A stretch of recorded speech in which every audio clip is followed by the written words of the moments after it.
Welcome back to Utility Room Legends, the podcast where we explore everything that moves and controls water and the individuals who keep our infrastructure flowing from behind the scenes.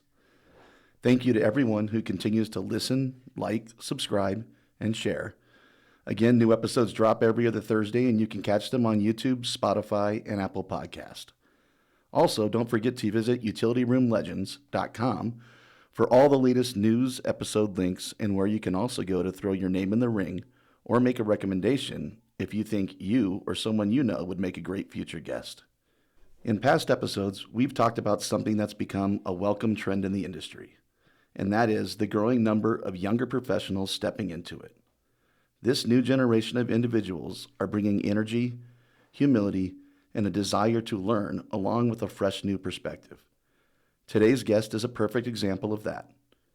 Bralan Spencer is an outside sales representative with RepMasters, covering Utah and Idaho. But like many who've made their mark in the field, he didn't start at the top. Bralan got his start working swing shift receiving for Mountain Land Supply before moving up to counter sales, and now finds himself in the field, on the front lines of customer relationships and problem solving. He also brings something you won't find on a resume, a sense of mission and service. Bralan also served a 2-year LDS mission right after high school, a unique experience that shaped his communication style, his outlook on hard work, and his commitment to helping others. Those traits show up in how he approaches his work today, with empathy, follow-through, and commitment. In this episode, we talk about the leap from inside to outside sales, and what changes when you're now face-to-face with contractors, municipalities, distributors, and engineers. The importance of being teachable, asking questions, and learning from the seasoned professionals in the field. We also talk about the career path that started with pest control, solar, and signage, how that evolved into the desire to making a lasting positive impact in the industry. This isn't about one individual. It's a reflection of something much bigger, the next generation of legends, learning the ropes, building their own paths, and bringing new life into an essential industry. Let's get into it. Welcome, Thank you. Bralan, right? I would say the newest salesman, but not necessarily the newest salesman, but certainly the youngest for RepMasters, right? Yes, I think so. Yeah. And how old are you? I'm 28 years old. Just a baby. That's what they say. I remember those days. It goes fast. Yeah, I remember being like, oh, that's when you're starting to feel old, getting to that 30 back then, and now I'm realizing it's not at all. It's creeping up every year. It's like, wow, I'm that much closer. Yeah. Yeah, but well, it goes fast. It's just like, you served a mission like me, so you know how like fast 2 years could go. It seems like a long time. Yeah. It goes by slow during the days, Yeah. but you look back and you were already done. So Yeah. We'll certainly touch base more on that one, I think, too. So I'm sure there's a lot of common stories there we could share. But yeah, so you're certainly, I think, you're definitely the youngest voice we've had on the podcast. So yeah, which by the way, I'm thrilled to be here. I don't feel. I mean, the name of the podcast is Utility Room Legends, and I don't feel like I've earned that title yet. But I'm happy to talk to you. I'm happy to be here. I'm really grateful for the opportunity, and hopefully I can relate to the newcomers in the industry and some of the young kids that are, kind of in the same boat that I'm in. So. Yeah, well, but you certainly already know of quite a few legends, and that's, absolutely. You can tell going in. And this is something too for you that not. While you're new to the industry, relatively speaking, you're not because you're your father, right? Yeah. Tell us about your dad. I had exposure to the industry my whole life.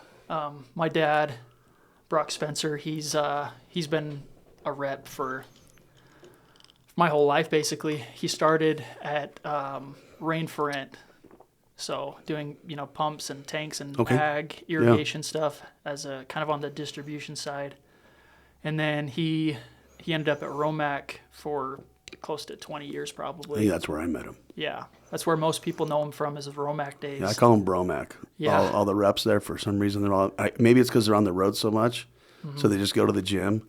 But it's like, dude, all the reps look like Bromac. Bromac, yeah. Your dad's a stout guy, man. He is. Yeah. I didn't get his build. He's 6'4", probably 240. Yeah. I mean, he's a big dude. He played college football and everything. So I And it's kind of funny because there are certain lines that we rep that kind of compete against Romac. Sure. Uh-huh. And I still can feel the trickle from the time that he was the regional at Romac. I mean, he did a great job at pushing the macro and the alpha and all those products.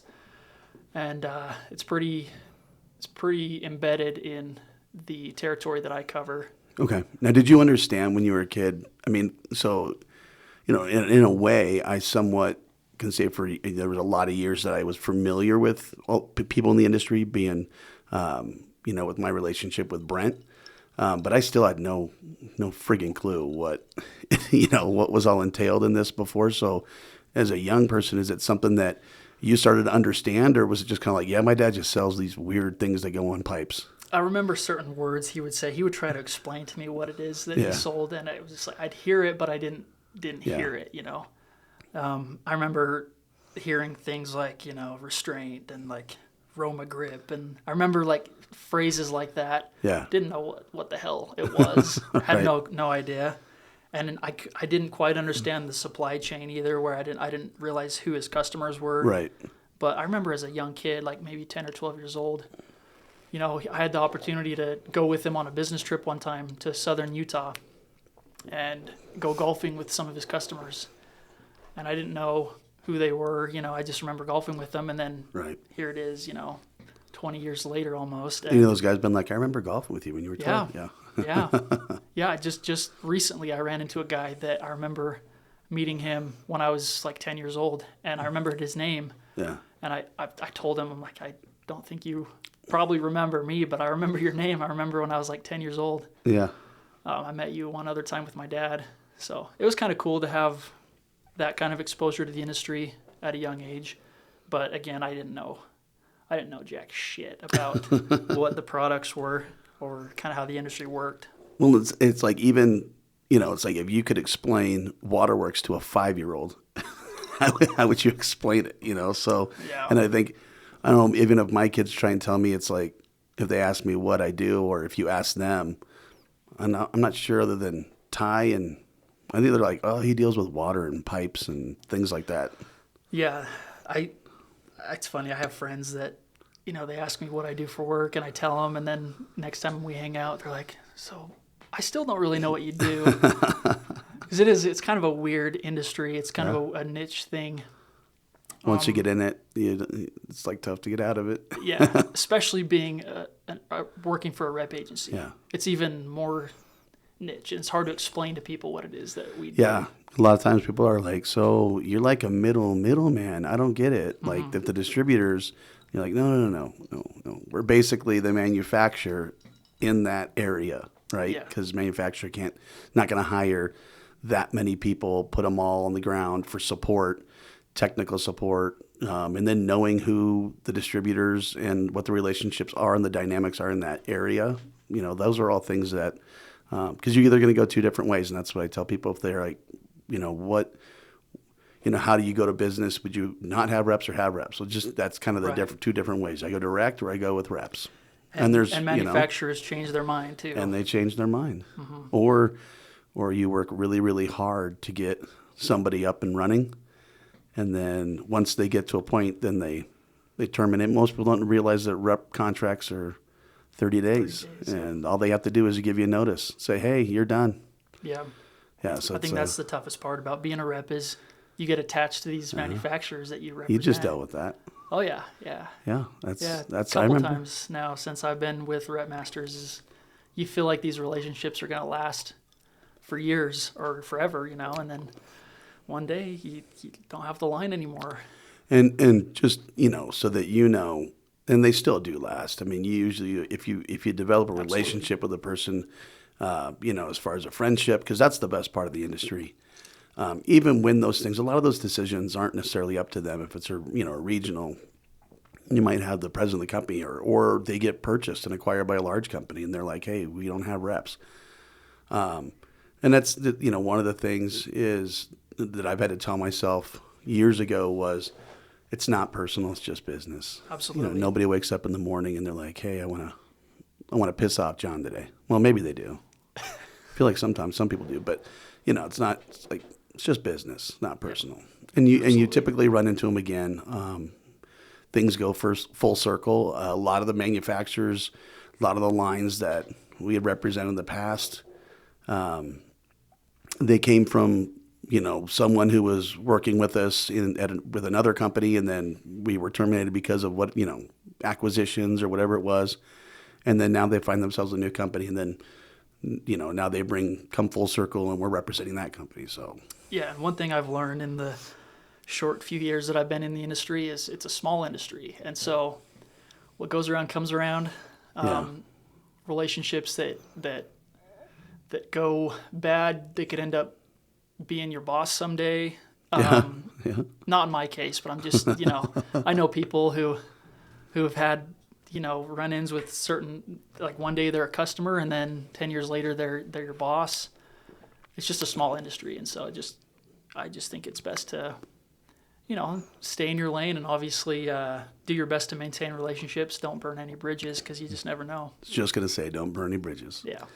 I always would tell the sales guys, don't ever bash a manufacturer's product, because you never know when you might be representing it. Exactly. Yeah, it's true. It's like, because how difficult is that? When I remember there's a rep out here, and they were representing a certain product that had kind of a unique thing in the industry, that if you got that specified, right? Well, shoot, I'll just say it. It's no big deal. So Singer has a rolling diaphragm, right? Mm-hmm. Singer has a rep, and then you have Clayval, who's been like the 800-pound gorilla for years in the industry, and it was funny because the Clayval rep, and we were Ames Watts, have been battling with this rep, with Singer, and everyone's going this rolling diaphragm spec, and then rolling diaphragm. Once you get that, it's like you don't have a rolling diaphragm. And there's goods, there's positive and there's minuses to the rolling diaphragm, because we represented Singer as well, ultimately. And Singer makes a great product, and they all make a great product. They're all about the same. Right. Water on the cover, close the valve, water off the cover opens it, and it's really about who's going to provide the service. Right. But what was funny is when that, and so I'd kind of had a relationship with the company, the president of the company, who was representing the other manufacturer that was going up, representing Clayval at the time, that was going up against Singer, and then all of a sudden they made a switch in reps, and the Singer rep was now representing Clayval, and the Clayval rep was now representing Singer. And so I used to say, how do you go into the engineers now? Because I remember those conversations, or like in classes and stuff, about the rolling diaphragm, and I'm like, he was like, what do you mean? I'm like, well, you just start the conversation with, hey, I told you, like, the rolling diaphragm was the greatest thing in the world, right? Well, hey, forget that. It's really not. But what I'm about to tell you, this is the truth, right? Yeah, so 100%. So that's why it's important to, and vice versa for the other rep. Mm-hmm. They've been out there telling everybody, that one's probably a more difficult task, right? You're telling all the engineers, hey, this is why we have the rolling diaphragm. Mm-hmm. And then now all of a sudden you don't have it, and you're like, yeah, all that stuff I said was all bullshit. Yeah, yeah. But believe me now, I'm here to help you. Yeah. So that's the line with sales. Yeah, it's tough.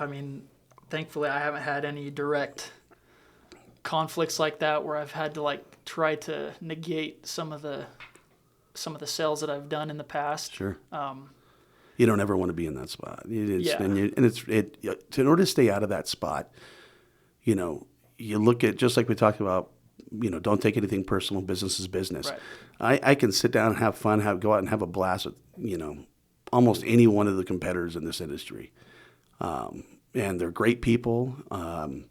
They're doing the same thing I am. And for the most part, everyone wants the industry to improve, and they're looking, for the improvement of water infrastructure. Right.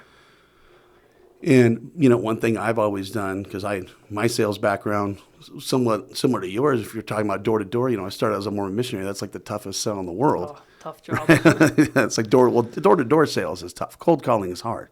Yeah. But then, then I got into selling cars. And, I used to always tell the sales guys that I had when I was running the sales department of a car dealership was, don't the best close is the truth. As long as you speak the truth, you don't have to worry about what did I say, go back and try and figure that out.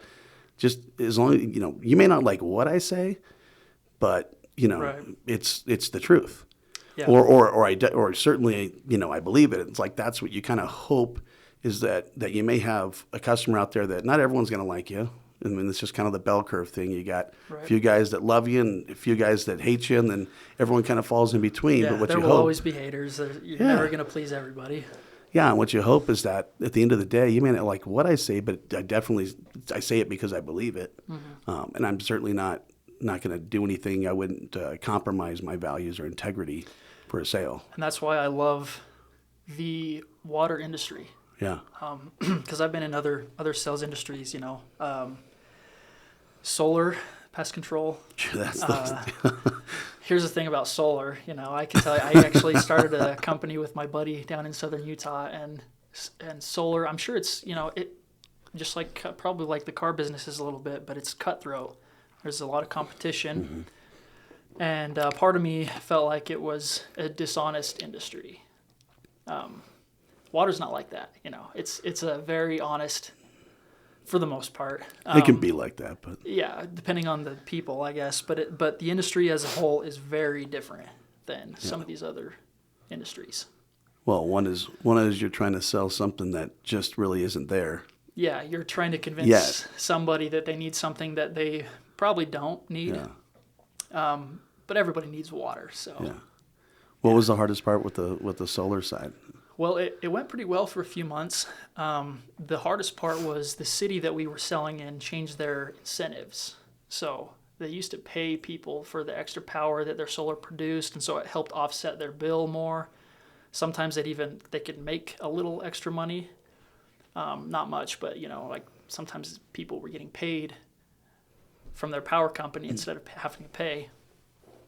But the incentive changed. But how often is that where I mean, it doesn't actually pay for the power you use, right? I mean, it's not a net zero. Depends on where you are. I'd say it's in the country. It kind of depends. Where we were trying to sell it, which was in southern Utah, which is the cheapest power in the entire country. Right.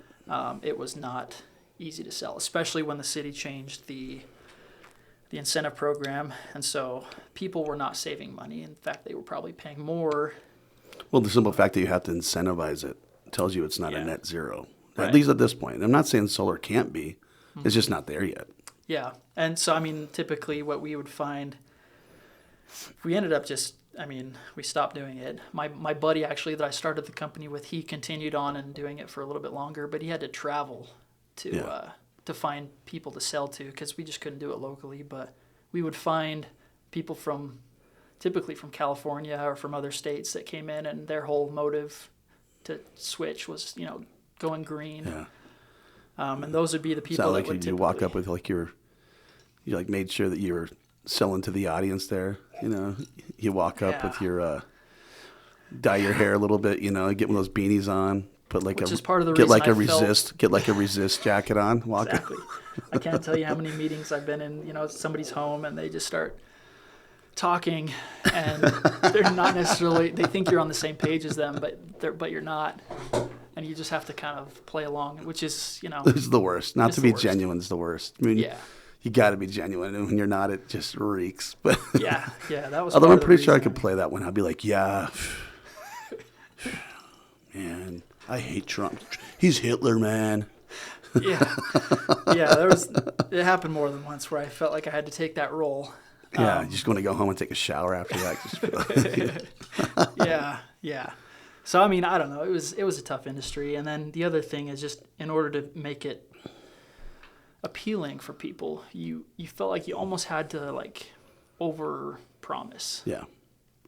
Otherwise, you weren't going to sell it. And you don't want to do that. Yeah. So I'm glad I got out of that. I'm happy to be in the industry that I'm in because I Pest feel control. like it's honest. And you had pest control. Pest control is personally, I don't think I'd ever pay somebody to do pest control for me. Because they do the same shit that you can just do in your own home. Yeah. Basically. Yeah. I remember one probably time do a my little- wife did because we were over by the reservoir we're at. is this open area, and they told us even when we bought the place that in the wintertime the mice would try to come in and get in. You got to cover your grates and stuff. So one time my wife hired us pest control. He just went out and put a bunch of like traps that I could buy at Walmart. Yeah, and they come exactly. back and collect them and put it on the schedule. The thing about pest control, the company that I worked for, they did like extensive sales training, like to the point where they told you when to raise your eyebrows and like you pull your shirt and look up and like smile at certain times, and it was very intensive sales training, which to me it was I overthought it a lot. I don't feel like I was myself, and so pest control was. That's even that though Grant I believe in that a Cardone little stuff. bit more. Yeah. It was it's like look down and look up and hey. it was that type of thing. Oh, he's got the puppy dog eyes. He even brought the puppy dog eyes. Yeah. Yeah. Yeah, and it's I think it's a great training for people that I don't know. Some people really, really did well at it. I felt like it was acting. I felt like I wasn't genuine, and I felt like when I just kind of let loose and did my own thing, I was more successful. Yeah. But pest control, I still think I had an easier time doing than solar. Yeah. But look, sales. I mean, the time this 2001 after I got back from my mission. You could probably relate. I was married within 5 months of being home. It's pretty quick. And I didn't know what I was going to do because I realized, shit, now I, going to live on my own and got to put my big boy pants on. So went out and put on a white shirt and tie. That I like cars. I can talk to people, so I'll do that. And I did that for 12 years. But it was interesting because they did all those classes. I remember having to go. There'd be like some guy, whether it was Grant Cardone tapes and other guys that would travel around and go to the dealerships, and you'd sit in these week-long seminars. And it was that type of stuff. But at the end of the day, consultative selling, which is really all any sales is it's just about, finding common ground as far as a relationship. So to me, that tells me, so relationships are important, but it's not any more important than if I need something, I know I can pick up the phone and call Bralan. Right. And Bralan's going to give me the answer. That's really that's the bottom line. You can have, and especially in our industry, which is more of it's not like I'm buying a car from you and then I may or may not see you again. Right.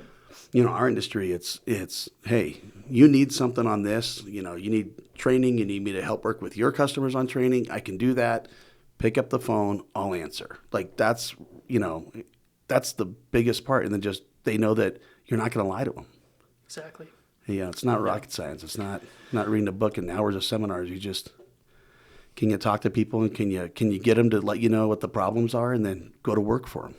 Exactly. Consistency, answering your phone, being there when somebody calls. I think that's like crucial. If it comes down to it, if you've got two options, relationship can play a part.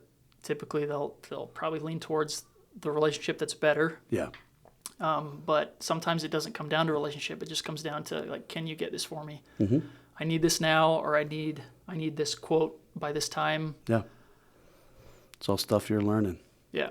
You got any fun, any embarrassing things that you did with when you started out? Oh yeah, I'm sure I do. Yeah. Nothing comes off the top of your head. I know. I've got. Nothing crazy comes out the top of the head, but I do know I've called. There's a couple distributors in my market that sound similar. Sprinkler World, Sprinkler Supply. Yeah. I've called one by the wrong name or thought that we were at the other one, and stuff like that, where I've kind of mixed up customers. Yeah, that's normal. That happens. Yeah. Done that, but nothing crazy comes to mind, which is a good thing. Yeah. But I work with Ron. Yeah. Ron Hatt, who is a legend. He's definitely a utility room legend. Ron is a legend. We'll definitely have him on here at some point. I think what's classic Ron. He's probably looking to see, if he can probably jump in here and kind of do some jump scare on you, or Yeah. he's like he's the ultimate big brother. That's what I learned about Ron. I'm kind of looking around, making sure he's not like setting up a prank right now, but he's always messing with me. In fact, very first day at RepMasters, this was back in 2023, like January 2nd or 3rd or whatever, when I started. He pulls up to pick me up. We're going on my very first day, we went on a business trip to Idaho. So he shows up and he was the Qualpol rep, Brigham Taplin. He was in the car too. So I met Brigham and I met Ron my very first day. Well, those are two characters right there. Yeah, both legends in the industry. But I get in the car, or I get in Ron's truck, and we're driving to Idaho. And at some point I must have dozed off. You know, it's a long drive, pretty boring country, and so I'm in the back seat, and I'm like this, like, you know, half asleep or full asleep, I can't remember. And the next thing I know, Ron slams on the brakes and yells like we're about to hit a semi or something. And him and Brigham are They got it videoed? I don't know if they got that one on See, video. that's the problem with Ron, is you got to get that on video, man. I got a video. He had the fake snake while we're golfing thing on. You know, he did that to me. The rattlesnake sound? Rattlesnake thing. I did that to him. Did you? Yeah. Yeah. So that one's on video. And then just this morning, even I have a good one from today. So I was at the Salt Lake Airport flying here. I get to the airport in plenty of time. I'm just kind of moseying over to the gate. I stop and get a coffee. I'm just kind of looking for Ron. I don't see him anywhere. And then I sit down, and a couple minutes later, he texts me, and he's like, I might be making this flight. I'm going to be, it's going to be a close one. So I'm like, oh, okay. So a couple minutes go by, and then he texts me again, and he says, they won't let me check my golf clubs because we're here for the RepMasters tournament. Right. And so I'm like, well, are you going to get a new flight, or are you going to ditch the clubs? And he says he's going to go run his clubs back to his truck, and he's going to try to get through security really quick to catch the flight. So I'm waiting. A couple minutes go by, and he's like, what's the gate? I tell him, and he's like, they're boarding zone 3 right now, and I was zone 6, and so I'm like, yeah, you still got 10, 15 minutes probably. Mm-hmm. And 10, 15 minutes go by, still don't hear anything from him. They call me to board, and so I get on the plane, and I'm loading my backpack in the overhead storage. I'm getting ready to sit down, and I look there, and Ron's just in the row behind me, just looking at me, smiling. It caught me so off guard. So he played this big story about how he was going to be late. I don't do all that. It makes me wonder how much time that guy's got to, and he'll just stay with it. You're not. Yeah. I feel for you because you're there. See, Ron would do that type of shit to all of us, and he'd do it. But I knew I would, at the end of the day, he's boarding the flight to Salt Lake, right? I'm boarding the flight to Denver. Yeah. But he would do, I can't say how many times with Matt, he'd do the, Matt would put down his card to pay, and Ron would just, Ron would swipe it, grab it, put it down, pay, or it was after when the check came back, Matt got to go to the bathroom, whatever, and he just grab his card and then put it in his pocket. And Matt would come back, and sometimes Matt didn't even notice it all the way until the very end because Matt and I have that ADD thing going on. I mean, yeah. I'm actually shocked that I've never missed a flight. I actually got a funny story with Matt where we were at this training for tools for U.S. saws, and we had so we were up. Obviously, after the last night, they did this big dinner for all the reps that came out, and then afterwards, everyone was hanging out. We were with Brandon Utesh. So Matt, that night where it was late, and I told Matt, and Matt wanted to stay up. Matt wanted to stay up, keep hanging out. And he was like pushing me to do it. And I'm like, all right. And he's like, I'm not going to bed. I'll get you up, whatever. And sure enough, it's like, we were supposed to fly it at 6 a.m. We were getting up at like 4. And Brandon was the one giving us a ride, and he's banging on the door, knocking on the door, calling, nothing. We barely made our flight. Matt though, I gotten dressed, quickly, and Matt comes walking down, and he's got his polo shirt, and he's got like his the basketball shorts that you would sleep in and dress shoes. And he's standing. This is Saturday, so it's not like, it's not like a business day where we're going home and all the other reps might be there. This is on Saturday. They ended it on a Friday. But I mean, it's like classic. He's just sitting there with a polo, basketball shorts, and dress shoes. That's I could picture it now. That's a good look. It's a great look. Yeah. And Matt was pretty young because that was maybe, Matt might have been about your age then, because when I started, he might have been 26, maybe 28. Okay. So. Yeah. But when I started, there was 6. Yeah. I mean, you had Ron, Matt, Mike, Diamond was there when I first started, and I think that was it. Oh, Greg Fast was there at the time. It's grown. Yeah, we're now 25 employees at RepMasters. So. Yeah. And honestly, I don't know how Ron has done it for the last 20 years by himself. It's called fake it till you make it. I'm just kidding. You want to know what's great with Ron is what Ron, because I've traveled out there with him, and Ron he's just got this way. It's just anyone can talk to Ron. Yeah. Ron can talk to anyone. A typical sales call with Ron is he'll talk about hunting, golfing, camping, whatever for an hour. And then the last 5 minutes, the customer will be like, "So, Ron, what are you here for?" Like, "Well, I got this new thing, this, that, and the other.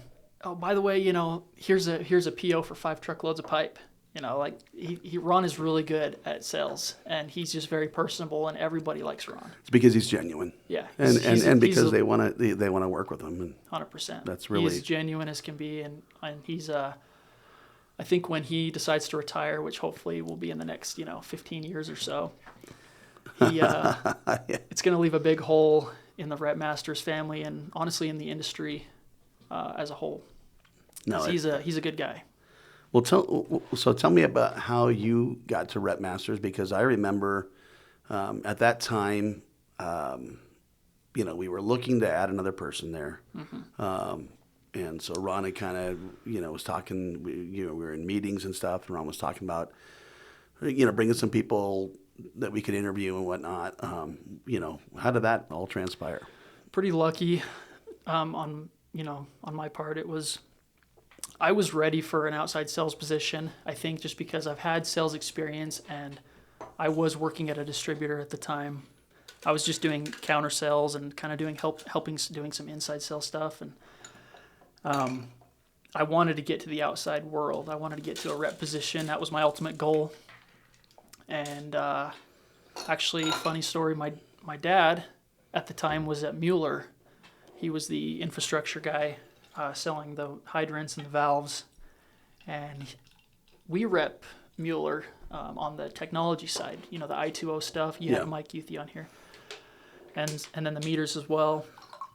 So I guess they were at a dinner, and Ron happened to mention that they were looking for somebody, and my dad spoke up and said, "Hey, my son, he works at a distributor, and he's ready for a sales job." And so then I can't remember if I reached out to Ron or if he reached out to me, but we got talking, and then I ended up talking to Brent, and through a series of interviews, here we are. So that was how it happened. So what's odd about that is we were just talking about the family stuff, and that's kind of how that stuff transpires, right? But I respect the hell out of your dad. He's a good man. And I think that, and I remember even when I found out, I'm like, so what's interesting is I remember talking to your dad several times, asking about how you were doing. You served your mission where? Iowa. Yeah. But I remember the first time I think your dad and I met, I can't remember if it was Montana or Wyoming Rural Water Conference, and we were talking, and then he had mentioned that you were on a mission. So, but that was interesting, is when I heard that, and I'm like, oh, put 2 and 2 together there, which was kind of difficult for me. And realized that was Brock's son. So yeah. So I mean, I've definitely used that to my advantage. I mean, sometimes I feel like, not ashamed that, it's like, he's my dad, I don't want to feel like I got a free ticket into the industry, because no one does in this industry. I had to work for I've it. learned that in this industry, That very rarely, I mean, unless you're talking about inheriting a company, but even then, you typically will. If you don't know it, Yeah. it's really tough to fake it in this industry. Yeah. Okay, if you don't know it, you're it's sink or swim. Right. Yeah, or if Yeah. you're not willing to learn it.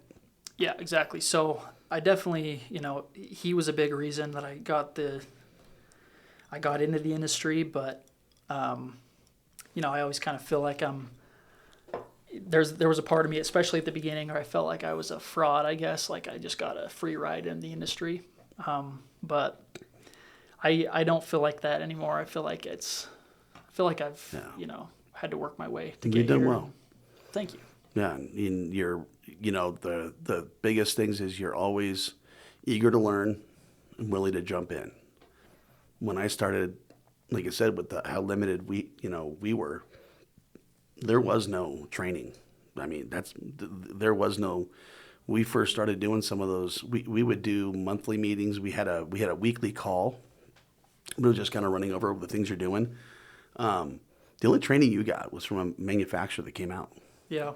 And so I used to welcome. I would call all the reps as soon as I had a line. If I was the primary manager for a line, I'd pick up the phone and call them, and that's where people like Jim Now and I with Ames developed relationship because he wanted to come out, and then he saw that I was passionate about learning, and so for him that's his job.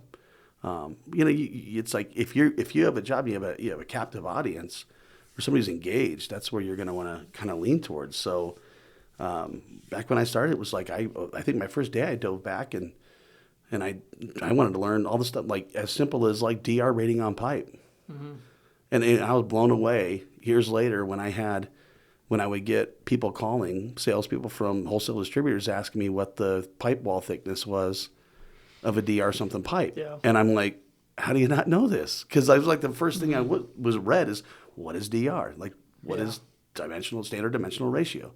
And I'd put stuff, I'd have two screens on, and I always had Google up, and I'd pick up the phone and I'd answer the calls that came in, even for the inside sales. I would answer those calls. We didn't really even have so much an inside sale. Everyone had to answer the phone. Yeah. And, until we started growing and we had Lena was inside sales and Newman was inside sales. And that was it. And then we were there to answer the phones if they were on the phone. And I'd pick up the phone, and I'm looking for, and then I would start Googling it, whatever they said, because I probably wasn't going to know what they were talking about. Yeah. And then I go, hey, yep, I will get right back to you as soon as what are you looking for? Price, availability? You looking for, what's the information you're looking for? Write that down. I will, call you back in the next 10 minutes. And if you don't hear back from me, I'll shoot you an email and let you know what the status is. I mean, that was kind of what it was. That's how you learned. Fastest way to learn, for sure. Just get thrown into the fire. Thrown in the fire, yeah. I like marriage. felt like, yeah, it's true. like a lot of things in life, the best way to learn is to just freaking do it, Yeah. I felt like, it was a little easier for me. Wow, a lot easier for me at RepMasters because I had Ron as a guide, and he kind of showed me the ropes and who the customers were and the products, and he walked me through everything, and he's been a really great mentor. And I feel like it'd be tough without Ron there. But even with Ron there, the best way to learn is you get a question from a customer and you don't know the answer, and so you have to go find it. You have to find it. And now you know for next time, and you just kind of build on that. And you want to know why else Ron's the best salesman? Because he's made a living out of diverting doing the hard work, hey. and playing and sending it to somebody else. Hey, John, could you take so I got him all lined up. He's asking the questions. His words now is like, if he has a barbecue or an event or something that he'd rather not be at, his words now are, I'll let you take this one, Oh, yeah. And so, which I'm happy to do, by the way. Yoda. Young Padawan. I'm happy to do it. But yeah, you can tell he's, over the years, that he's put in his time. He's earned the right to be able to kind of pick and choose what he does. I remember when a couple of years ago, that was like what it was for Brent with me, when he'd be like, well, I'm going to let you handle this one, or you can take this one over. And they have. They both. I mean, really, like I said, I grew up at a point when I'd say there was less than even that. I mean, when Brent had acquired a lot, and it had acquired RepMasters and grown it to what it is, doing it with very few people, and what it's turned into has been, really amazing. I agree. To watch. It's been fun. It's been fun to be a part of it. And you've been a big part of that. And, Brent, obviously, I look up to him a lot. Ron's been a big aspect. Yeah. And then even having Diamond come back to RepMasters, I think has been awesome, just from procedure and process standpoint. She's been good. Yeah, I agree. She's great. And then organizing it. And Sky and Diamond are really great with organization. And then Absolutely. Diamond has that extra because Sky is phenomenal with organization, but she'd even tell me, like, I don't want to do anything like what you do. Mm-hmm. But she's phenomenal with organizing things, seeing things in that way, and then getting tasks done, in order. And then Diamond has that drive with the organization, and then she has that extra added, which it's just the way things happen. Kind of everything happens for a reason, right? We're all in God's time. Because there was a point where she had left RepMasters and then was working for a manufacturer. And there's some things she learned there and saw at the manufacturing side that we couldn't see as reps. And then the other advantage for her is that she also saw what would frustrate her as a manufacturer with reps. Absolutely. Yeah. And I remember talking to Diamond, which we need to get Diamond on here. I agree. Yeah, she's got to be on here. But I remember talking to her maybe 3 or 4 months after she had started to work for, at the time, Plastic Trends, and because we would still regularly talk, and she was telling me, man, like, RepMasters really is a different company. Yeah. It's a top notch. It's a whole nother level, and that's what we've strived to do, and it's not easy. So yeah, and I recognize it too. I've worked for, not necessarily in the industry, but I've worked for a lot of different companies over the years, and this is I know a good company when I see one, and this is one of them, and it's awesome. Really, like, it feels like a family unit. It is. I was just going to say it's more of a family. Yeah, it's not just that everyone's like close and we can talk about whatever, but it's like it's really, really well run, and it's well organized, and there's a standard that everybody feels that they have to hit. Yeah. But it's a positive, constructive way. It's not like out of a fear. Yeah. It's just a great company. So I'm happy to be a part of it. Well, I'm glad you're a part of it. I'm proud to be a part of it. And what's interesting is everybody that's, here, and Brent always says, I put our sales staff and our team, inside, outside, warehouse, I put our team up against anyone, and he means it. And I feel like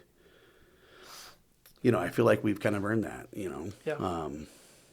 And everyone here has been a big part of that. And I always thought my role as a manager was to just facilitate.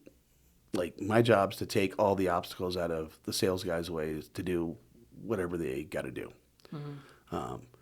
And when I'm looking at where, for your goals, where are you hoping to see yourself in 5 to 10 years? Because you're 28. Mm-hmm. I just turned, I don't even want to say it. I got to even count it in my head. 79. I just turned 46. 46. I can't even count it. 46. But when I started at RepMasters, I was 34. So I wasn't only 6 years older than you, which seems kind of like it's out there, but Goes by quick. So I'd say, where do you see yourself when you're 34? Well, I hope that Ron's not retired by then, but I have a feeling he might be. I think Mrs. Hatt deserves Ron. Yeah, around. I Mrs. agree. Hatt. His granddaughters too. His granddaughters, yeah. Rayleigh and Brayley, yep. Yep. Yeah, I think he's earned his retirement. But yeah, I mean, I hope to still be here. I hope to still be here at RepMasters and really Well, hoping that's up to you, Bralan. Oh, if it's up to me, then yeah. I'd love to kind of, help continue to keep the legacy going and grow the company in the Utah and Idaho market. And hopefully by then, if Ron decides to retire, hopefully we'll bring on some other help, because I don't know if I can do it on my own. It's a lot. I mean, there's a lot of customers. There's a lot of. You can't do it on your own. Yeah, you'll have to. You'll have to bring some other young person up. Yeah. Well, and I guess that kind of leads into where, like, you guys have a very unique role in Utah, because you're covering a lot more roles than what here in Colorado. We have certain guys that have been. Now it's kind of like we've done it geographically, right? But the way we used to do it was you had irrigation guys, you had plumbing guys, and you had the waterworks guys. And I kind of started out in waterworks because that's where Diamond, we were growing so quick at that point in the waterworks side, that's where Diamond needed some extra help. Yeah. And that's where I cut my teeth, and that's where I kind of became passionate about it. And then, plumbing's great. I kind of gravitate more towards products and more towards like the types of things in the industry. So I don't know if there's things already that you're starting to notice that you happen to like more than others. Yeah. Yeah. I like the thing is, me and Ron, we call on plumbing, irrigation, waterworks, HVAC. We call on cities. We call on engineers. There's a lot. I mean, I made a list one day, and it was like just distributors between the Utah and Idaho market. Just distributors. You didn't in have those to make industries. that list, Brandon. We got it for you. I know. I just it was out of my own curiosity, because I started to realize like how much there is. Yeah. There's like over 300 just in 300 stores, locations that we should be calling on. You know, and that's not including engineers and cities. And contractors, and it's like you got to call on all of them. Each line requires a different sales approach. And sometimes you got to call on the contractors and the end users, and you talk to those people to get them to ask distribution for the product. Other times you're dealing with the cities. Other times you're just going through distribution. But it's just a lot, So, it can be overwhelming. It is overwhelming. There's days where I wake up where I don't have anything planned, and I could just do, like the world is my oyster, and I get overwhelmed because it's like. Yeah, that's why you have to have a plan. Yeah, 100%. Yeah, and that's where, if you can visualize it and see it, I remember thinking that same way. And what helped me was Mike Bruni used to have this spheres of influence thing. If you've seen it, but he would, and to me, like when I saw it, I didn't quite understand it the first time. But he would have the way that his, all of our minds visualize things different. But he would have this thing, this RepMasters, and he would have a bubble that is engineers and then contractors and then wholesale, and to me it was just the way I didn't quite see it until I mapped, kind of pulled it all out and like mapped it myself and put a flow chart in. But it is like and I always would say it's a 3-pronged like general approach, is where you have contractors. You have contractors in this group, then you have engineers, then you have wholesale distributors. But in that contractors group, it kind of like can go with whoever's going to be using the product, whether it's the contractor installing it or the municipality that owns it at the end of the day, or the facility owner, right, that owns it on the plumbing side, the facility engineer, like all those spheres of influence. But really those three, and the whole goal is that everyone you have to touch to figure out what their pains are, right, to drive that product through. And the engineer, whether it's on the specification side or solutions, because that's really all that we really do is try and provide the solutions to the problems that all these different individuals are dealing with, right? So yeah.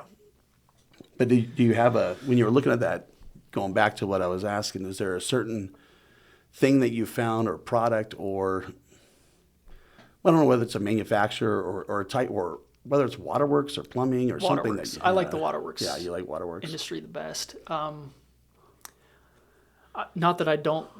There's anything wrong with the other ones. Sure. In fact, some of my best friends in the industry are in the irrigation and plumbing markets, and so like I don't want to not call on them Which anymore. is where you came from, the plumbing. Counter sales, right? So the company that I worked for, they do waterworks, they do plumbing, they do irrigation, which is great because it kind of helped me get the foundations for what I'm doing now. Which is what this whole is all about, moving water. Yeah, exactly. So, I mean, one's getting it from here to the building, right? Here to the meters into the building, and then one's getting it from the building into, or, to the fields, out into, the farms. Like, it's all tied together. It's all the same, but they're also very different. Yeah. And they use different terminology, and there's different supply chain things, and they're different, all of them. Well, and Ron came from ag.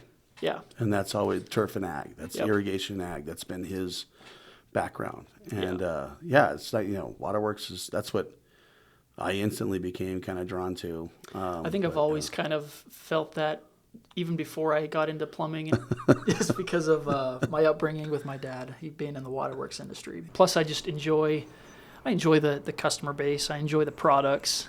Typically, it's higher dollar items, and it's just it's a simple. To me, it's a little bit more simple. There's less moving parts. There's a lot bigger products and less of them. Right. Than like the plumbing. Yeah, when you look at a mechanical room, oh my gosh, it's like. Or like the irrigation, trying to design an irrigation system, and you got all these little emitters and drip system stuff, and it's a ton of pieces and parts, where you sell one valve and it doubles the whole irrigation system, So I just like it. It's enjoyable for me, but. Yeah, I can relate definitely, and. What's weird is, I always have told this story about John Roberts at Core & Main and bringing a product and thinking, because there's so many products and so many solutions and so many, even when you say that in waterworks, it's pretty simple until you get into then you have like treatment plant, whole other animal, right? Yeah, for sure. Plant, process, metering. And it can keep you busy as long as you want. I mean, you can dive into so many different avenues. And that's what I do love about it, is that honestly maybe it works for my ADD mind where you could just stay. I mean, there's so many businesses and so many things that you can do, branch off from this. Yeah. And so many federal dollars that are tied right now to it. Yeah, that's a big thing too. And honestly, you could spend a lot of your time talking to engineers about stuff, and I mean, there's a lot of engineers in Utah, a lot of contractors, a lot of people that aren't distribution that could be, that you need to be able to talk to about the products and explain why this or why that, and so it's a big industry, it really is. Yeah. And there's a lot of different, like you said, there's a lot of different streams you can go down when you start really getting into it. Yeah. Well, and I guess, so let me see here. So let's just say that you could swap jobs with somebody at RepMasters for a week. Who would it be? Probably Ty. Yeah. When I Ty, by the way, Ty's a great kid. Oh, Every time I hang around him, he's just like impresses me. He's just like which Ty's his son. I'm sure the viewers know that, but I haven't. I told him my son is working here. There's been a couple. Ty is my son. Mm-hmm. Yeah, named him after Ty Detmer, BYU, go Cougars. Big game coming. First game of the season coming up. But I appreciate that. He is a great kid, and I thank you for saying that, because being a father is over everything is like the hardest, most challenging thing I've ever done. Yeah. It beats waterworks sales times 10. It beats working with any one of the employees. It is the hardest job, and it's they don't write a book on it. They do. They write several books. The thing is that if anyone writes a book on it, they're full of shit. Because until and he's the first, so he's the guinea pig. But thank goodness, my wife was very stern, and we were stern with him being the oldest, and I think it happened with my father too. And it's just a different dynamic, and then you kind of see the things that you made mistakes on. But what's interesting is then I look at Ty sometimes and I'm like, maybe we weren't maybe we didn't make that many mistakes. So, but I don't think you want that job, man. So when I started, I had to work in the warehouse, at least because we only had one guy, David, at the time in the warehouse, and Matt had done that. And then he had to spend time in the warehouse too, just to help out because there was only one guy there. Yeah. And so when I started, I had to work in the warehouse. That's where I started too. I did warehouse. Man. There was 3 of us at the time, and I did the night stuff, so it was a little easier than during the day. But it was like, there were times where it was a lot. Yeah. So I can understand. Yeah. Well, that's a good answer then. So so what's the reasoning behind that? Is that just so you could start back over, like learn like from the beginning, or you want to be 18 again? Yeah, sure. I mean, yeah, I'd go back, but do things a little differently maybe. But I don't know. I just think that it's in the warehouse, although it's tough work, it's not like an easy job, but you have like a very set, like this is your tasks that you need to do for the day, right? I see where you're going with this, yeah. Where as an outside salesman, there's no checklist, there's no like, you got to get this done today. It's just like you just get done whatever you can, and you have to be proactive and plan out you have to plan everything, and make stuff happen. Whereas like in the warehouse, you just show up and you do your job. Yeah. So, well, which also leads me to I think where, you have people that have a job, and then people that have, that look at their job as a career. Yeah. And I've seen this in all aspects, from military to being in the car business to being here. Is you can always find when people are like, if you're interviewing them, and it's like, I'm just looking for a home, right? And you're kind of like, that's a red flag. You want somebody who's looking for a career. Want somebody who's looking to build, and it's hard because you have to get out of the mindset of, I go home at 4. Right. And I remember when we really had built up an inside sales team, having people that would leave right at 4. And you're like, oh, hold on, like, where are you going? Like, you were going to get this quote done, right? And they're like, well, it's 4 o'clock. And then, ultimately, if those are hourly employees, that's kind of that mindset. And we had a couple individuals we hired in sales, and they would be in there. Can imagine they're, some of them aren't here anymore, but like they would, it would be 4 o'clock, and you knew that they had to get something done. It was or 4:30 or 5 or whatever time it was Right. when you're done. Where are you going? Well, it's 5 o'clock. You're an outside salesperson. You're on salary. Like, you're here until you get the job done, or Right. if you have a deadline. And that's the difference there. Yep. It's a different mindset for sure, and I think it's tough. It was challenging for just a little bit for me to get out of that mindset. I feel like I've adjusted now to, like, I'm totally fine picking up the phone at any hours. In fact, I have customers that call me at 9, 10 at night or whatever, and I text customers, You just got to Saturday, get Sunday, just take whatever. the wife eye roll. Yeah, yeah. I mean, I enjoy doing it, but I feel like it's just like a lifestyle. It's not like a job. It's who I am. Yeah. So I tell, there's a lot of people that talk about balance in life and separating your family, work, and I understand that balance. The thing for me is I know I can't be the person that I'm, the person that I feel is the best version of me. If I don't, it's part of who I am. I've always had to make that, when I joined the Marine Corps, that was a job, but it's who I am. I'm a Marine. And I've always kind of felt that way. And I can't ever imagine having a job and then having that separate from who I am. So Yeah. I'm passionate about water. I'm a water person. I'm a father. I'm a RepMasters employee. I'm, UGO and podcast. So like this, it's all kind of who I am. Yeah. I feel that too. I feel like even when I was 16 years old and I was at Arby's, I still felt like, like your job is it becomes part of who you are. And during that phase in your life, that's who you are. Yeah. And if you look at it any way different, I don't think you're going to excel at your job. I don't think you can. The passion and the drive, that's really, key to how you perform and how you address and how you look at every day. I remember telling my wife, especially during COVID, this is what makes Ron so great is it's really hard to justify your position when you're out away from an office and you're relied, you're counted upon.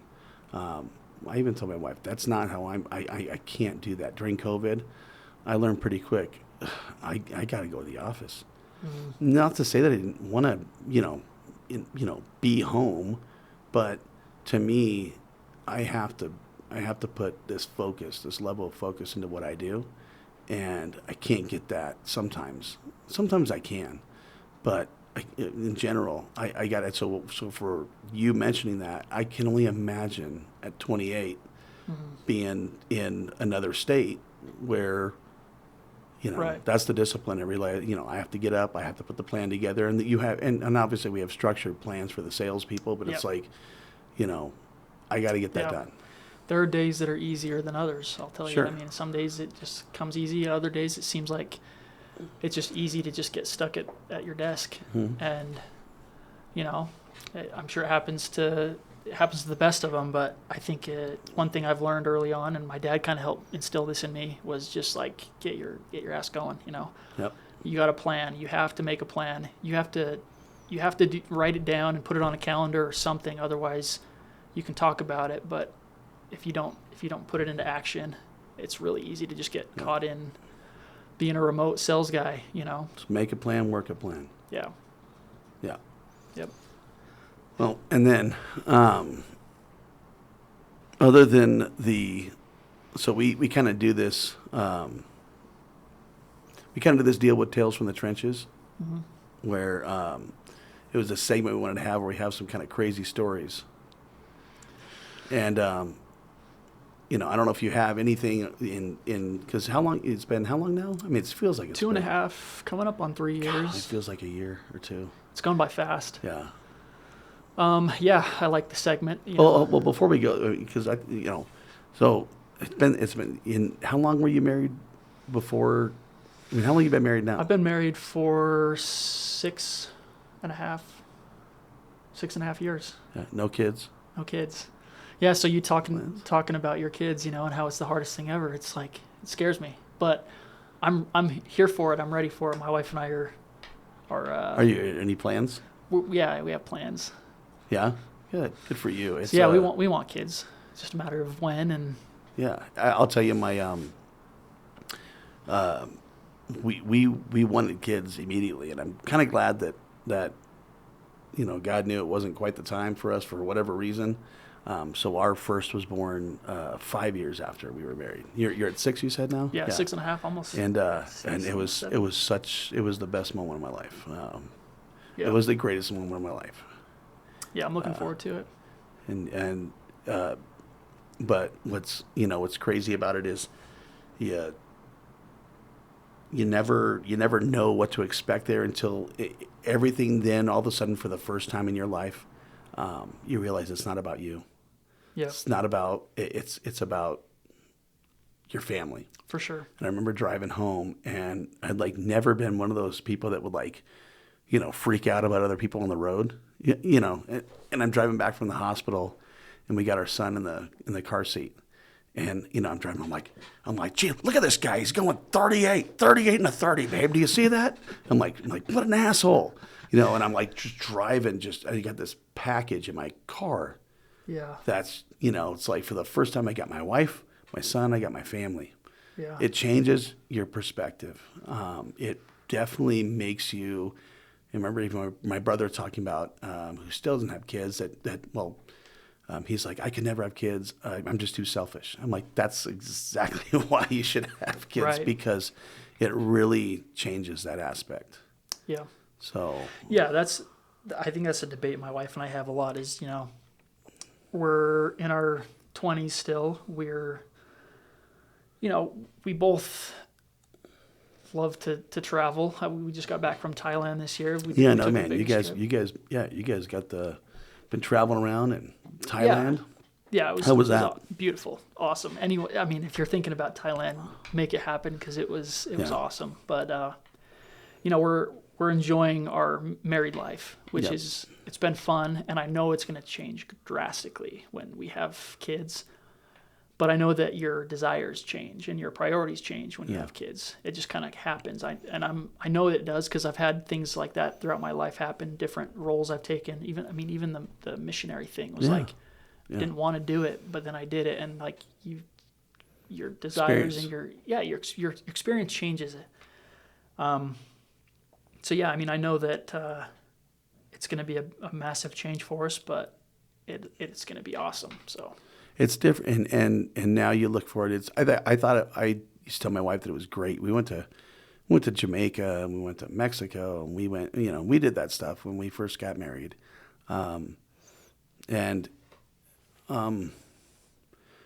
does it change a little bit after? Yeah, but it's different. Now it's like I'm enjoying, my wife and I go to the football games, and I'm helping coach. I helped to coach Ty's football team, and then the next one after him, he wasn't really into football. He was into music, and I was supporting that. And then now the third one, he's a hammer on football, and so I'm helping do that one again. And there's definitely something to be, watching Ty graduate was really cool to see kind of when that whole moment happens for them where like the world's theirs. Mm-hmm. Yeah. That's got to be cool. I imagine. It was cool. There's times I'm at the golf course or something, and I'll see like, a dad and his little son there, and he's teaching him how to golf, and I'm like, that looks fun. I'm looking forward to that. Yeah. It's fun. Yeah. And then they tell you they hate you. Well, yeah. I'm not looking forward to that's those the worst. phases, You know what's so funny is that my wife, I tell my like, it's coming, because Ty was the sweetest kid. Man, he was just, they lull you. The first one tricks you, man. I'm gonna warn you right now. Like, you either got to have one, or maybe two or three. But like, you get that one, he tricks you, or he or she, they're like the best, and you're like, we can do this. This is easy. And the second one's like, no.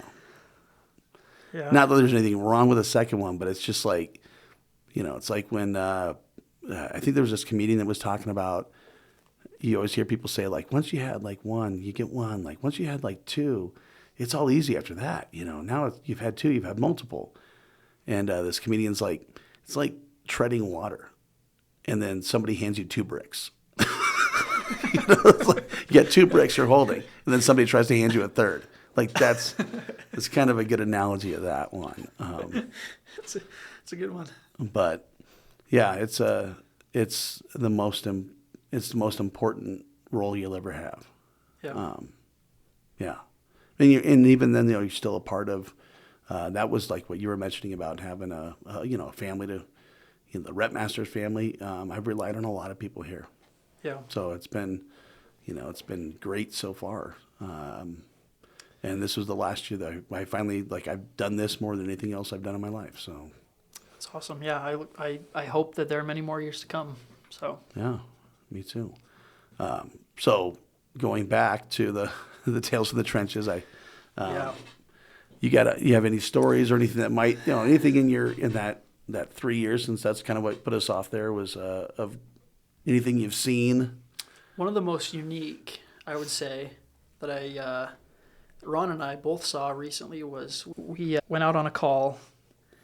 Backflow wouldn't pass inspection. It was on a fire system. The first check was stuck. It wasn't sealing. It was leaking. It was having issues.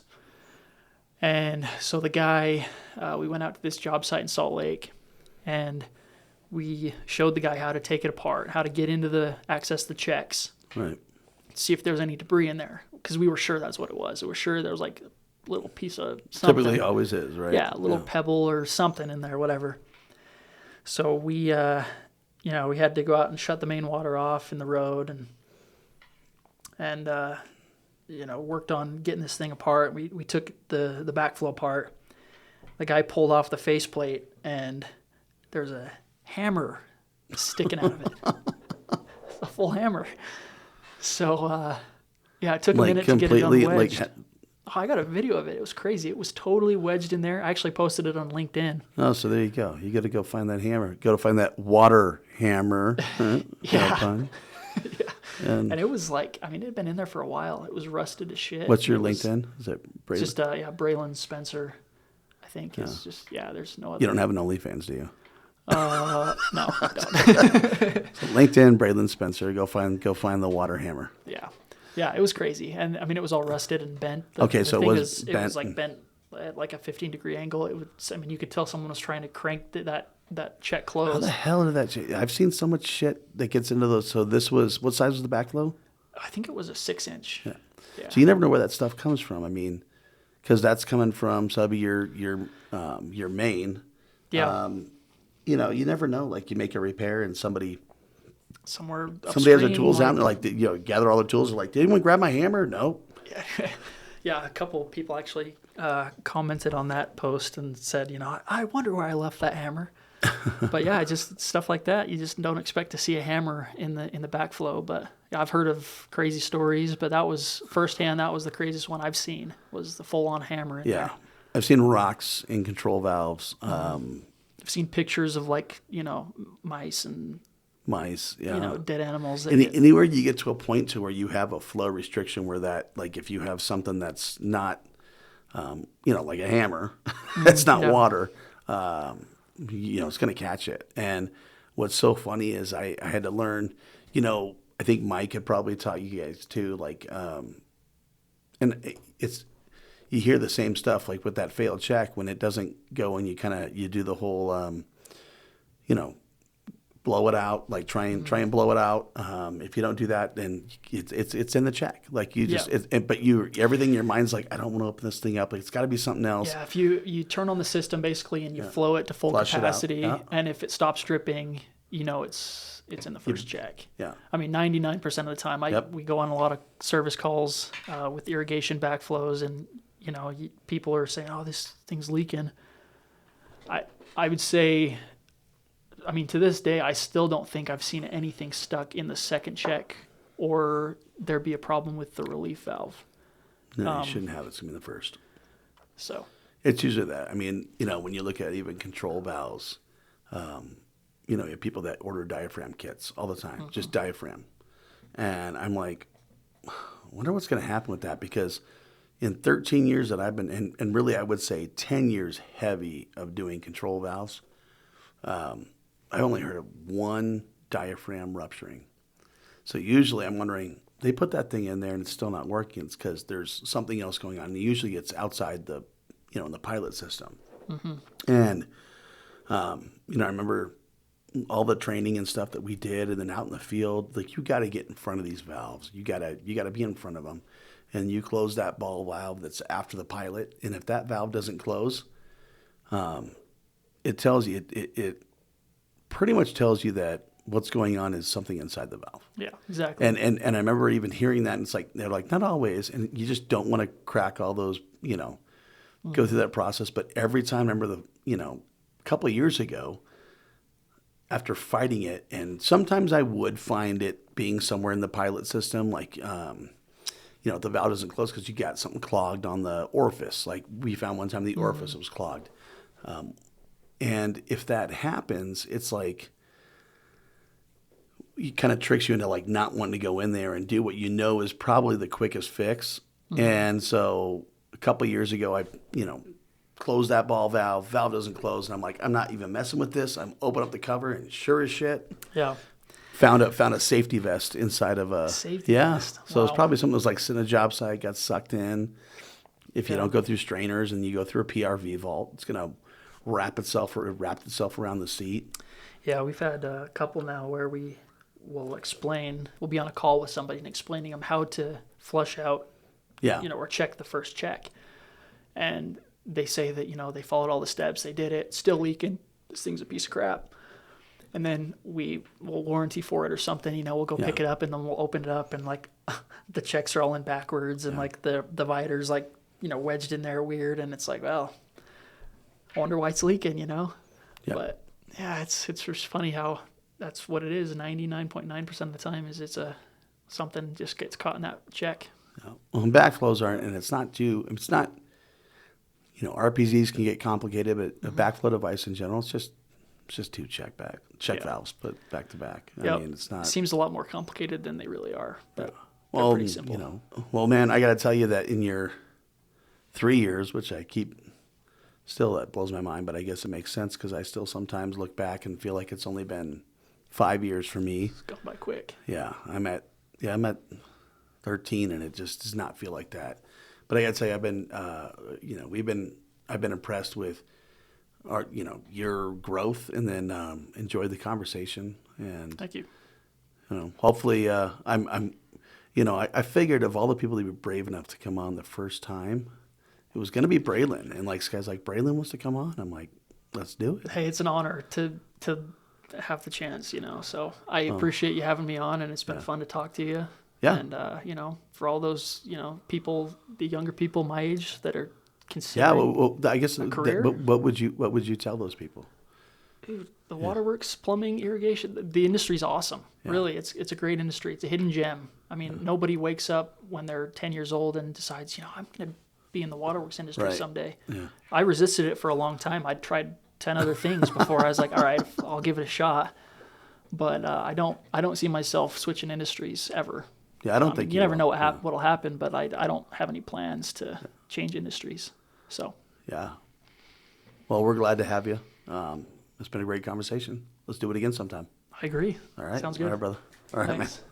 Hey, and we get to go golfing tomorrow, so that's Oh yeah. that's the Looking other best forward part to for those young people. You better learn how to golf. that. Yeah, golf is a big part of the job for sure.